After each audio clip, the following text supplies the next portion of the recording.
नमस्कार दोस्तों, मेरा नाम है राहुल यादव और आप सभी का स्वागत है इन्वेस्ट राइट की एक नई वीडियो पे।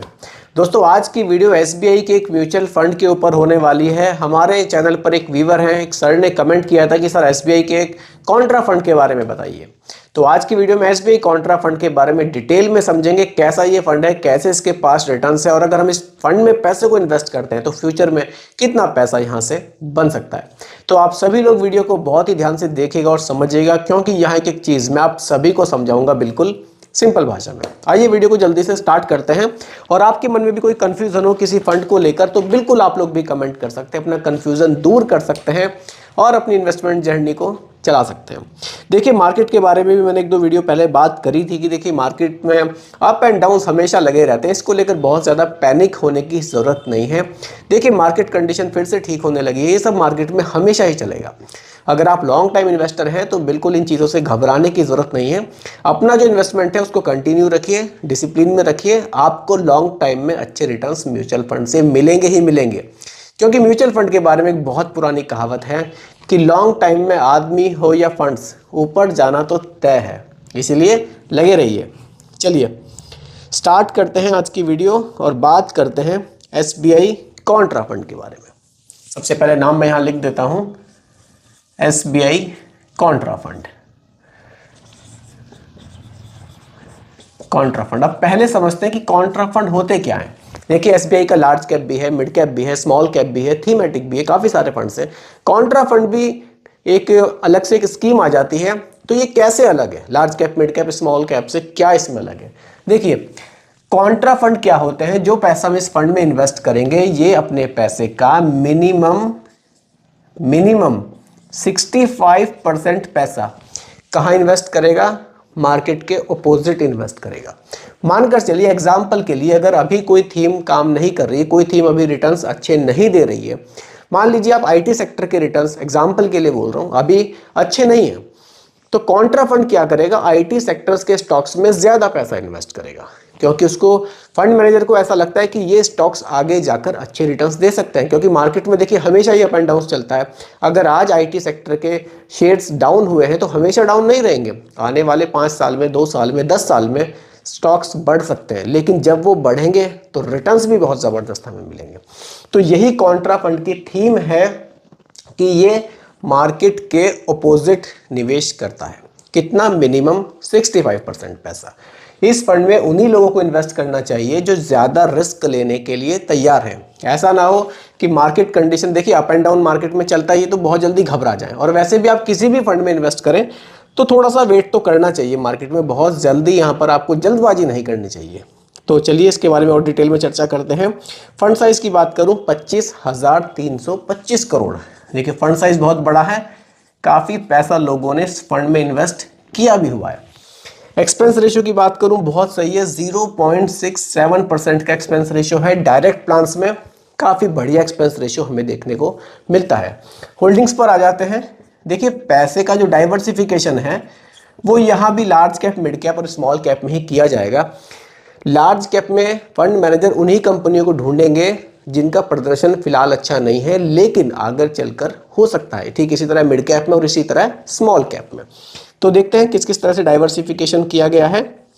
लार्ज कैप में सबसे ज़्यादा एलोकेशन रखा गया है, बड़ी कंपनियों में पैसा ज़्यादा इन्वेस्ट किया गया है। लार्ज कैप, मिड कैप और स्मॉल कैप, 3 जगह डाइवर्सिफिकेशन होना है। लार्ज कैप में सबसे ज़्यादा एलोकेशन 42.79% का हमें देखने को मिलता है।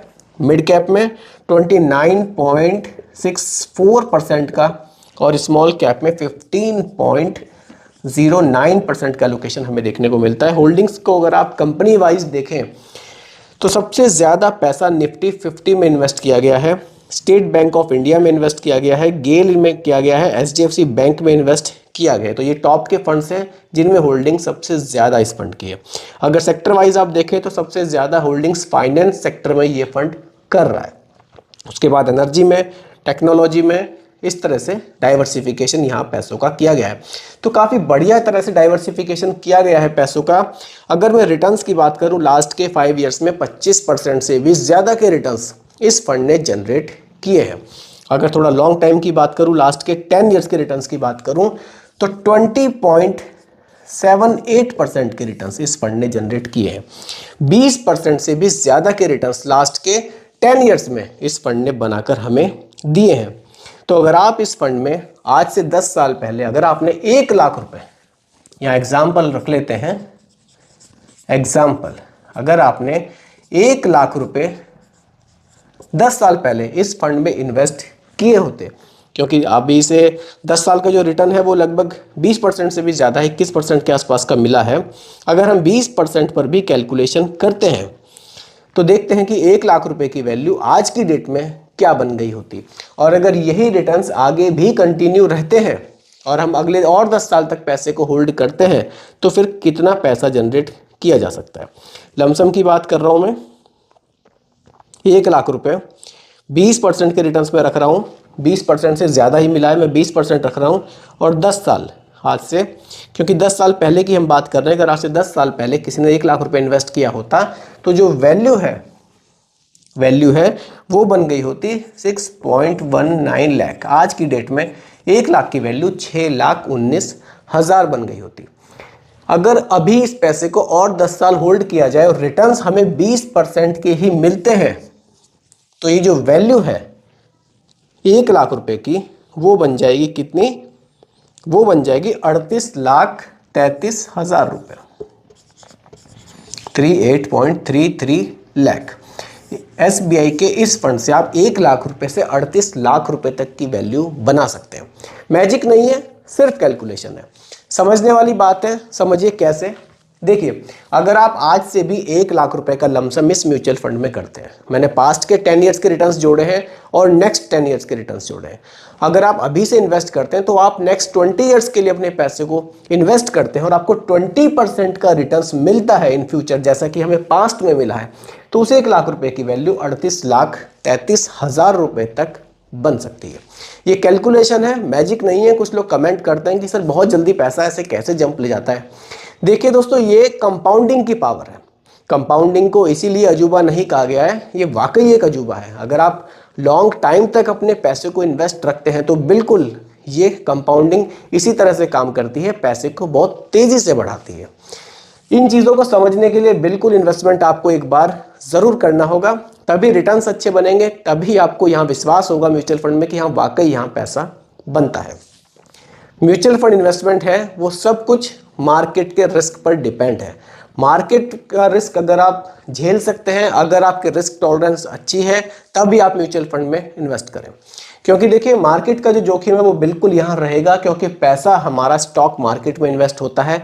जब जब स्टॉक मार्केट में क्राइसिस आएगा हमारा पैसा भी यहाँ पर डाउन होगा, लेकिन जब जब हमारी स्टॉक मार्केट बढ़ेगी तो बिल्कुल हमारा पैसा भी यहाँ बढ़ेगा। तो डिपेंड ये सब कुछ स्टॉक मार्केट पर ही करेगा। इसलिए इन्वेस्ट करने से पहले अपने रिस्क टॉलरेंस को आप ज़रूर देखें। तो दोस्तों, उम्मीद करता हूं कि टॉपिक आपको पूरी तरह से क्लियर हुआ होगा। फिर भी कोई कंफ्यूजन हो आप मुझे दोबारा कमेंट कीजिएगा, मैं रिप्लाई आपको ज़रूर करूंगा।